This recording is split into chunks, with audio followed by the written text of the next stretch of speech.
یہ اعتراض کیا جاتا ہے کہ ہم بغیر دیکھے کیسے یقین کر لیں کہ کائنات کا کوئی خالق ہے۔ جواب سماعت فرمائے یہ ایک غیر معقول بات ہے۔ اگر ایسا ہے تو پھر یہ سوال ہوگا کہ کیا ہر وہ چیز جو اس کائنات میں ہو رہی ہم اس کو دیکھ کر ہی مانتے ہیں؟ کشش نقل کو کس نے دیکھا ہے؟ مگر پھر بھی ہم اس کے اثرات کی وجہ سے یہ مانتے ہیں کہ وہ موجود ہے۔ اسی طرح کیا ہمیں ہر دفعہ آگ کے شعلے ہی دیکھنے ہوتے ہیں تب ہی ہم یہ جانتے ہیں کہ کہیں آگ لگی ہے؟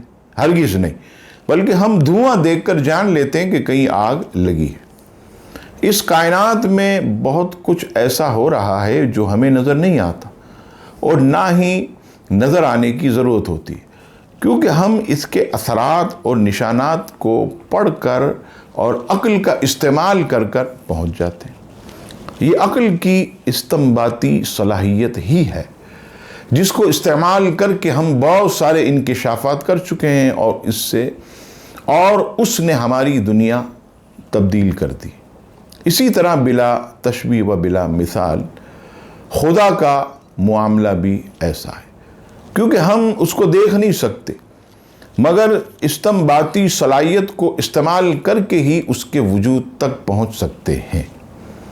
جب ہم دیکھتے ہیں کہ یہ کائنات ہر لحاظ سے بنی ہوئی ہے اور اس میں جو بغیر کسی خامی کے ریاضی اور اعلیٰ درجے کا ڈیزائن پاتے ہیں تو ہم اس نتیجے پر پہنچتے ہیں کہ یہ کسی خالق کے بغیر تو ممکن ہی نہیں، کیونکہ ہر وہ چیز جو بنی ہو اور اس کا خالق ہونا پھر ضروری ہوتا ہے۔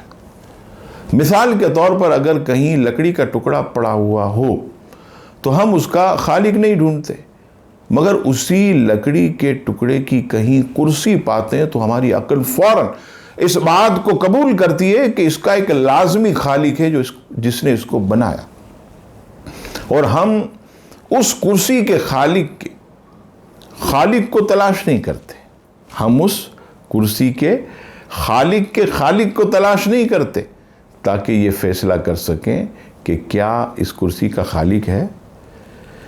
اور خود ہم انسان کیسے وجود میں آئے؟ ہم جانتے ہیں کہ ہم محض ایک گوشت کا لوتھڑا نہیں ہے بلکہ ہمیں جسم عطا ہوا، اور ہم صرف جسم نہیں ہیں بلکہ اپنا الگ سے شعور رکھتے ہیں کہ ہم کچھ ہیں، اور ہم سوچنے سمجھنے کی صلاحیت بھی رکھتے ہیں۔ یہ سب کیسے ہوا؟ کچھ ملحد لوگ نظریہ ارتقاء کا حوالہ دیں گے تاکہ کچھ سمجھا سکیں کہ کیسے ہوا، حالانکہ نظریہ ارتقاء ابھی بھی بہت سارے سوالات ہیں جو اس بحث کا موضوع نہیں ہے، اور اگر ارتقاء کے نظریے کو مان بھی لیا جائے تب بھی اس سے یہ تو جواب مل سکتا ہے کہ انسانی جسم کسی طرح بنا، مگر انسان صرف جسم نہیں ہے، جسم اس کے پاس ہے اور وہ اس کو دنیا میں استعمال کرتا، تو پھر انسان کا وجود کیسے ہوا؟ اس کو کس نے پیدا کیا؟ اس کا جواب نہیں مل سکتا۔